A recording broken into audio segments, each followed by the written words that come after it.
بسم الله الرحمن الرحيم الحمد لله رب العالمين والصلاة والسلام على نبينا محمد وعلى آله وأصحابه ومن تبعهم بإحسان إلى يوم الدين ما بعد السلام عليكم ورحمة الله وبركاته. Before I start, first of all I'd like to ask all of you to make dua for the people of Gaza. It'd be unjust of me to start this topic without make mention of the suffering and the oppression. So I ask Allah subhanahu wa ta'ala to aid them and give them victory against the oppressors and send them a helper. Ameen. Now, today's topic I'll be discussing might be bitter for some to swallow, and it's going to be touching on very important topics. Now, the first hadith that is relevant, the Prophet sallallahu alaihi wasallam said to Abi Dharr al-Ghifari, he said, قُلِ الْحَقِّ وَلَوْ كَانَ مُرًّا. Speak the truth even if it's bitter. Now, living in the West, we have the secular sort of influence, modern liberal agendas that we are currently tackling. And walillahi alhamdu minna, Islam has a perfect system for us to follow. Walillahi alhamdu. And we don't need to seek any path or ideologies other than what the Sharia has prescribed. Walillahi alhamdu minna. Now, talking about gender roles, because this is the topic that I'm going to be highlighting today. Allah subhanahu wa ta'ala has enjoyed the spouses to have mawadda and hub amongst each other. That is a common prerequisite. And the Prophet sallallahu alaihi wasallam said in the hadith, "Inna lakum min nisaikum haqqan, wa la nisaikum alaykum haqqan."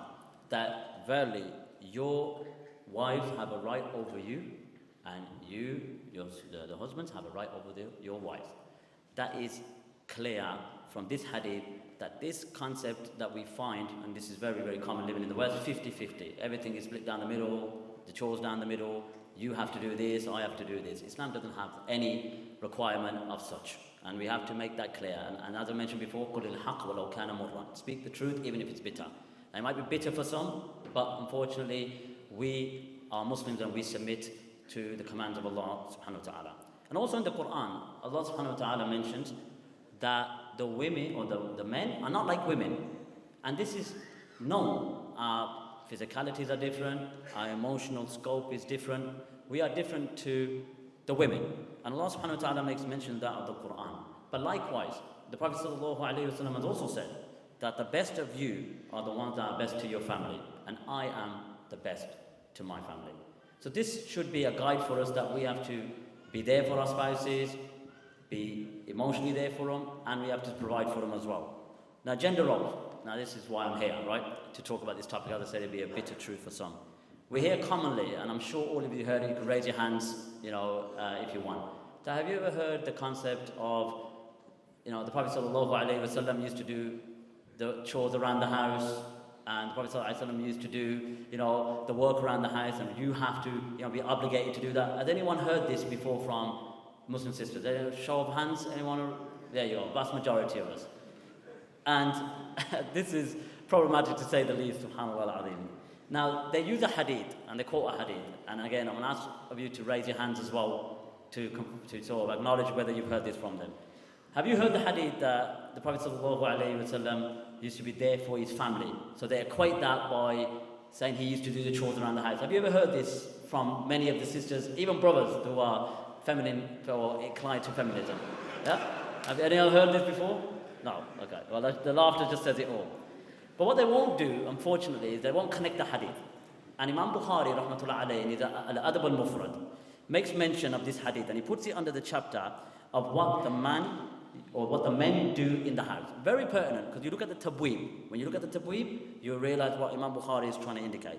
So he presents that hadith from Aisha radhiyallahu anha, and Aisha was asked by Aswad, and he said, what did the Prophet sallallahu alaihi wasallam do around the house for his family, basically? And then Aisha radhiyallahu anha said that he used to be in the service of his household. That's it. وَكَانَ يَكُونُ فِي مِهْنِ أَهْلِهِ. Now they use this hadith and say, he used to do this, he used to wash the dishes, he used to clean, dry the clothes, and all sorts under the sun. And then when the adhan used to be called, he used to leave. Okay, this is the common hadith we hear. But let's connect it to other hadith to show you what the Prophet ﷺ used to do around the house. Yes, we should assist. I'm not trying to, negate that. We should help our spouses. But when they use a hadith to mandate that upon us and say, 50-50, it's got to be down the middle, I cook, you clean, the dishes you dry, I wash. It's very common living in this sort of modernistic society. We get that often. But there's another hadith, and we connect it together. This is number 539, so whoever wants to check it, Al-Adab al-Mufrad 539. That it is narrated that Aisha radiallahu anha was asked, what did the Prophet sallallahu alaihi wasallam do around the house? So she said, pay attention, that he used to stitch his clothes. As what men do, and he also used to mend his sandals as well. So, just to get that out there, when they use a general hadith, and they say, كان في مهنة or كان يكون في مهنة أهله, he used to be in the service of his household. When you expand it with other hadith, he used to fix his sandals and used to stitch his clothes. In another riwayah, the Prophet ﷺ used to also stitch his clothes, and he used to milk the sheep. So these are duties that, yes, we go out, we are maintainers. As per the ayat, that the men are the maintainers for the females. So we have to cook, or we have to cook, astaghfirullah. I'm giving it away, brothers. He used to go to work. We have to go to work, we have to provide, we have to look after the house or pay for the kids and, their education and whatnot. But let's get into the crux of it now. Who is the best woman on the face, as per the Prophet ﷺ said? He said that Fatima radiallahu anha is the leader of the women in paradise, right? So she knew her duties and her right when it's in accordance to gender roles. What is required for the spouse and what is required for the husband and wife. So there's obviously understanding. Ali radiallahu anhu, her husband, narrating this hadith, and he said that Anna Fatima alayhi salam ishtaqat ma talaqqa min raha mimma tathanu. That she used to complain. Listen to this. Fatima radiallahu anha used to complain when she used to use the hand mill, to grind the seeds. She used to complain. And we know the hadith that the Prophet ﷺ was approached to ask for servants, and we got Tasbih Fatima. Very commonly known. Now, Ibn Hajar in Fathul Bari, so it's not my explanation, we go by the classical scholars. And I'm saying that this particular issue needs addressing because it's all common amongst our circles living in the West. And unfortunately, it's kind of transcending to the East now. Imam Ibn Hajar mentions At-Tabari, Imam Mufassirin, and he says, when explaining this, he says, why it's understood from this hadith that every woman who is able to take care of her house by what? Fi khubzin. To make the bread. Like in Birmingham, roti pakan, you know what I mean? To do the atta, right? And أو تطحن, to do the grinding. أو غير ذلك أن ذلك لا يلزم الزوج. It is not, if she's able to do it, it should not be mandated for the husband to do it. The key word, لا يلزم. It's not mandated. So we have to put this point across that it's not mandated. If sisters are pushing this agenda because of this, modernistic, approach that they have, it doesn't comply with Islam. It's not compatible. But yes, I stress that yes, husbands should support their wives. It's a duty of us that we should be forbearing and compassionate. But key word, it's not mandatory. And then it says, it is not the duty of the husband, it is, if it is the custom for women like her to do it for themselves. So urf is important. So many of us are, of subcontinent background. And it is from our urf, right, that the women take care of the house. But at the same time, I'm not saying brothers shouldn't help. So to get that out there, brothers should, but please, we need to stop following this Western standard, secular, liberal narrative that everything is 50-50 and we have to do it. Because this is what's causing so much issues within the house because it's not upon Islamic guidelines. So please bear that in mind. And also, we have to remember that Asma bint Abi Bakr was the daughter of Abu Bakr radiallahu anha. And she was married to one of the 10 that was promised paradise, Zubair bin Awwam radiallahu anhu. And Asma is narrating this particular hadith. It's in Sahih Bukhari, so all of what I'm quoting is authentic. And I'll also quote the explanation of the ulama, so it's not from my whims and desires. Okay, so we want to make that clear. Asma narrated radiallahu anha, that when Az-Zubair married me, he had no property. He had no slave, and he never had anything else, except a camel that drew well from the water. And I used to feed his horse. I used to do that. I used to go feed his horse. And I used to sew the bucket for drawing it and prepare the dough. So you see how the noble Sahabiyat used to assist, used to partake in assisting their husbands. Now it's a chore. Now, I don't have to do it. Fair enough. We agree that, we're not imposing it, but it's basic understanding that we have to compromise between our spouses. Ibn Hajar Asqalani in Fathul Bari, he mentions and he says, from this incident, we may understand that it's the women's duty to take care of everything that a husband needs to take care of. Now, one can argue, well, this is medieval. We're living in the 21st century. But what we're saying is that the foundations and the principles are that the Zawj and the Zawjat, there's certain roles and there's gender roles. Okay? Bear that in mind, there's gender roles for men and women. And then Abu Thawr, one of the Imams of the Salaf, he said that this opinion is from himself. So this is Abu Thawr. But other fuqaha, just to get that out there, to make it transparent, that is voluntary. But to make a marriage work, there's compromise, right? If we have this, hard-headed, hands-up approach, marriages won't succeed. So I want to make it clear that brothers have a duty, and so do sisters. And we have to work together to make it successful and build a healthy marriage in order for it to be an environment which has mawadda, hub, and everything underneath it. So carrying on, we have many narrations, and as Zubayr and Fatima radiallahu anha we've got. But Zad al-Mu'ad, Ibn Qayyim al-Jawziyah, he mentions that they're concerning the story of Asma. There's a narration where the Prophet ﷺ saw her, and she was carrying seeds on her head.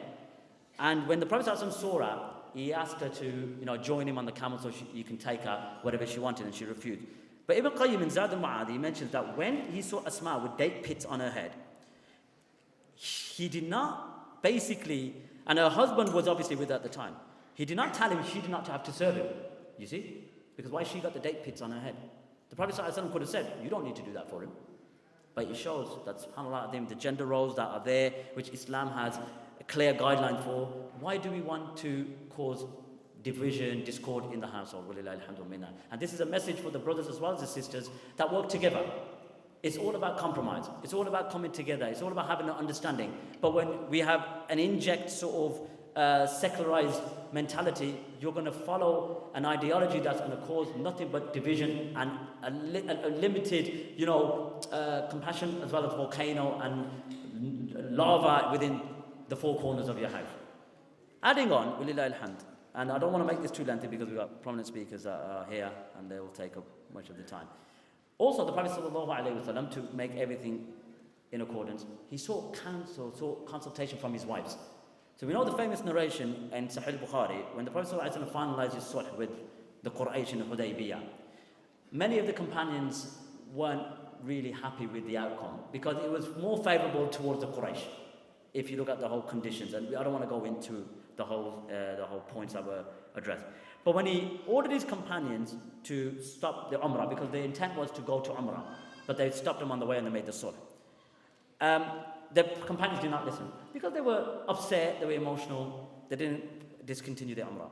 So when he entered upon Salama radiallahu anha, to show the maqam as well, that many of the companions or the wives of the Prophet sallallahu alaihi wasallam had a high status. And the Prophet sallallahu alaihi wasallam, as well as seeking mashwara from his companions, he also sought mashwara from his wives as well. To show, subhanAllah al-azim, how Islam accommodates, this beautiful, guidance that we have from the Sharia. Walillahil hamdu minna. So let's not look to secularized understandings, liberalized understandings. We've got a perfect system within Islam that we should follow, and not seek glory and honor in anything other than Islam. So when he sought counsel from Salama and he complained of their reluctance, she said, "Oh Nabi Allah, do you want them to do that? Basically, go out, don't speak to any of them, and sacrifice your animal, okay? And then once the barber shaves your head, they would immediately follow." So, to add and to keep it concise, Islam, we have to put in front of our eyes. Islam gives us honor and glory, and if we seek honor and glory to other than Islam, we'll be humiliated. And we find this also common. Muslim Support Foundation, Muslim Family Support Forum, please get behind them. It's vitally important that we make dua for them. There are issues, and they are at the forefront in addressing these issues. So please take your time out, follow them on Instagram, make dua for them, and bi'idhnillah subhanahu wa ta'ala, we hope that this particular event here, this prosperous event, gains momentum, and in the future we'll see you soon. So take care of yourself. Assalamu alaikum.